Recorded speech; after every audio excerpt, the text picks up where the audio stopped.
Good afternoon, everybody. This is Nick with EC Plumbing Small Business Spotlight. Today we join you from Jake Stone's beautiful new home that he just renovated. He's with Stone Precision Contractors, and we actually were fortunate enough to do a little bit of the work here. Some of the plumbing, we kind of revamped it all, cut everything out. We've got a great video coming up of one of the guys gagging, so it's pretty funny. But anyways, we want to tell Jake thank you and welcome to the show. Yeah, glad to be on finally. I know we were talking about doing this for, probably like 3 weeks now. Yeah, at least. Something like Yeah. He was kind of the infancy, kind of helped, give us the idea and stuff like that. Start, then he started doing it. I was like, dang it, I wanted to do that. So now that the house is finished, we can do it. It's looking good. So just give us a rundown. How did you get started with Stone Precision? So my construction career kind of got started when I was a kid, probably like 9-10 years old, working for my dad who owned Stone Precision Contractors prior to me owning and running it. Just kind of learning from him and figuring out the kind of ins and outs of, I guess, management side, finished carpentry, doing flooring. He'd have me on roofs helping him out and stuff. So actually probably learned a lot more than I thought kind of growing up and stuff, which is kind of fun. But the thing that I think caught my eye was the time.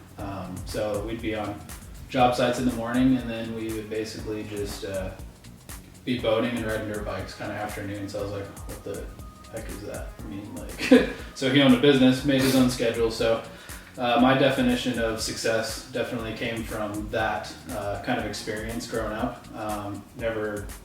Obviously you need to pay your bills and make money, but the drive comes from my time, which is more valuable to me than cash. So freedom. Yeah, the freedom behind being able to do whatever I want, just kind of like how we did. We'd work in the morning, and then we'd be on the boat wakeboarding and stuff all afternoon, and then go ride dirt bikes. And 9-10 years old, doing that with your dad every day during the summer when you're not at school is pretty impacting. So that was pretty fun, and then kind of just took off from there. So being able to define myself as wanting to spend more time with my future family, or just having fun overall, kind of drove me to think outside the box and think more towards the entrepreneurship side of business, I guess. And then always had a major interest in real estate.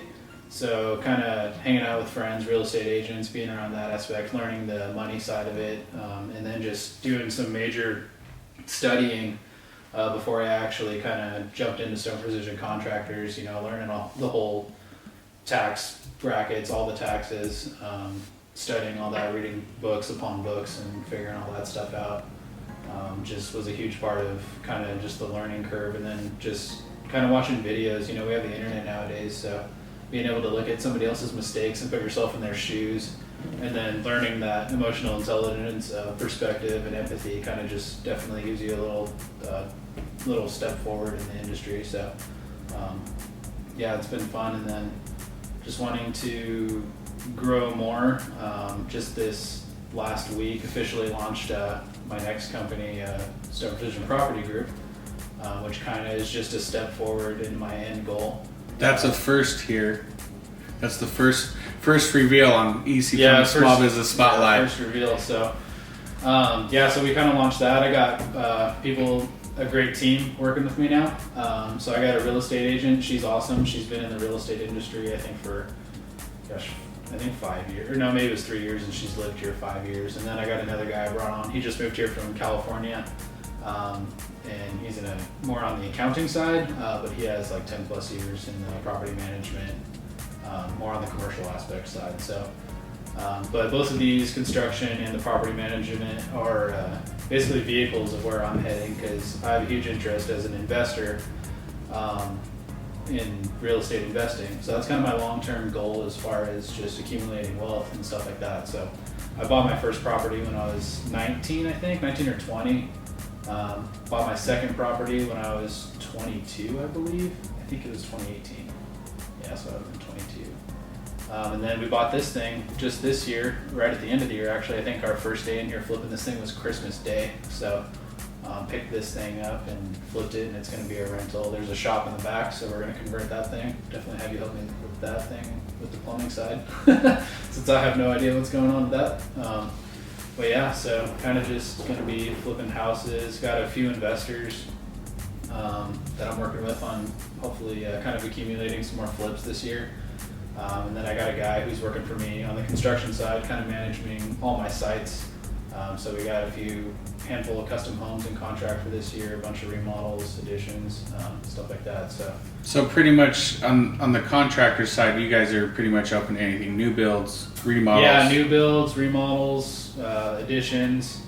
We like to kind of take on the bigger jobs, so those major remodels are fun. But he's pretty good at the maintenance side, so that's kind of what I think is going to give us big headway in the property management is my connections on the construction industry, because property maintenance, I've heard, is really hard to find somebody to actually be reliable, responsive, and take care of a handful of different things in a property, so being able to have those connections and get properties taken care of and up to date, I think is going to be a huge jump forward for us.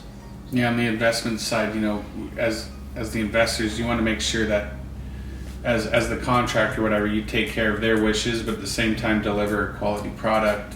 Yeah, for sure. To make sure that they, you're giving them what they pay for, but sometimes maybe a little bit more. It's like you got to make them aware as far as the plumbing side. It's like, hey, you know what? You need to take care of this, and this. Or we do 60-point home inspections and stuff like that, so we can actually go into the homes with the tenant space. Generally, it's booked within 24 hours. Yeah. And we go do the home inspections because obviously the investors are there to invest and make money, but at the same time we're there to take care of the tenant and make sure they have a decent place to live.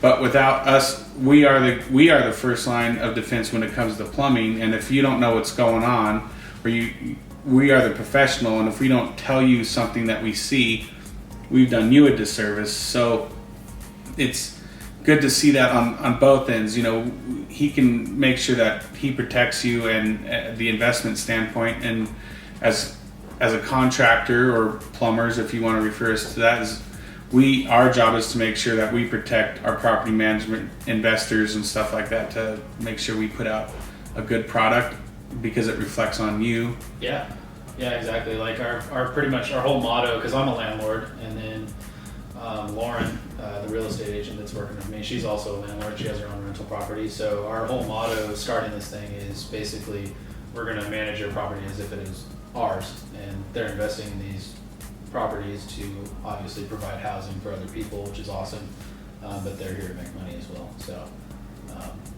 that's a big part of it too.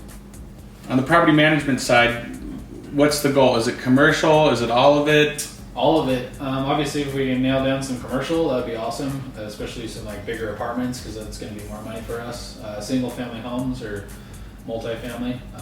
We're kind of just shooting to do it all. We'll see how busy we get. I've heard from a lot of people that there's a pretty high demand for somebody that's good at it.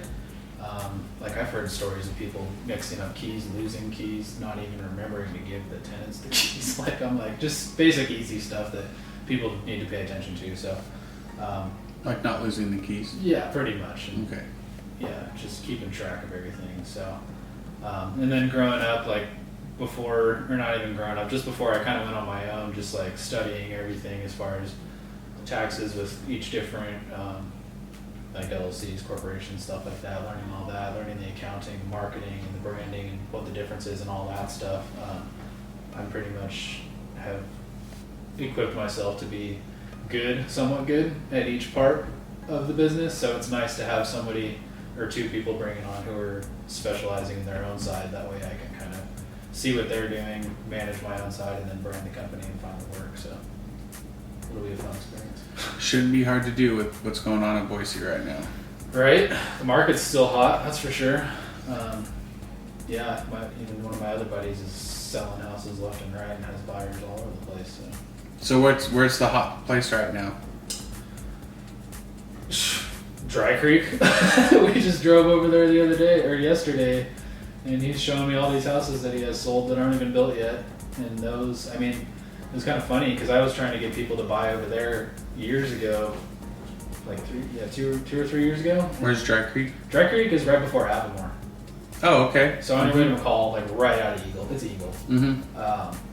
But before the golf course? Yeah, right before the golf course. Mm-hmm. Right before Shadow Valley. So, but I remember when those lots started popping up, they were only $75 grand, I think, for a quarter acre, and then like 100 grand or 120 for half acre. I think we looked at a price the other day, 300 grand for a quarter acre now, and the houses are selling for like 250,000 more than they were wanting to sell them for originally. Wow. So yeah, that's a hot spot. Nampa's growing like crazy. Obviously Boise's awesome, especially if you can get into a house over there. Everything's renting quick. There's more renters than there are properties to rent.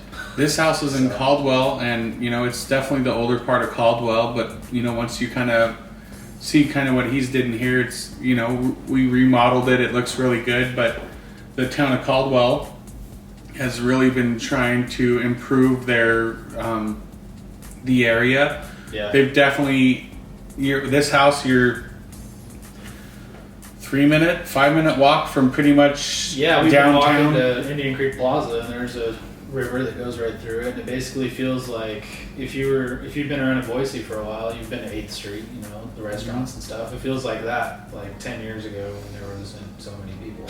So it's super laid back. Lots of restaurants. They're obviously with the COVID thing, they were all closed, but they're starting to open back up. So being able to just walk over there, hanging out, all the mature trees over here. It feels like the North End. Streets and everything. All the people are pretty nice, actually. Most people that grew up here, they hear Caldwell and they run for the hills, But if you give it a chance and come over here and actually check it out, it's a lot different than it used to be. So yeah, and there's a lot of cool places, especially kind of where he's at. There's we've got the big Simplot factory. They're starting to bring a little more industry into Caldwell, so there's definitely be some more jobs. And that way, if you're in Caldwell or whatever, and you find the work, you don't have to travel into Boise, especially with all that crazy construction that's going on. You're gonna have construction there for forever, 5-10 years. I think I don't think I've ever seen I-84 without an orange cone or an orange barrel on it. Every year, same place, same area. And by the time they finish that, there's gonna be friggin' another million people moving here, and you're gonna have to do it all over again somehow. Because our roadways are not set up for this much traffic. That's for sure. But yeah. Well, we'll hope that they, add a couple more, or maybe a sweet ring road, around the city, like some of the bigger ones. We're definitely needing it. But what is that road in, what is it, Germany? What's it called? Autobahn or whatever? There's no speed limit. Yeah, you need one of those. I'm down with no speed limit road. Yeah. That'd be kind of fun. Yeah, that'd be sick.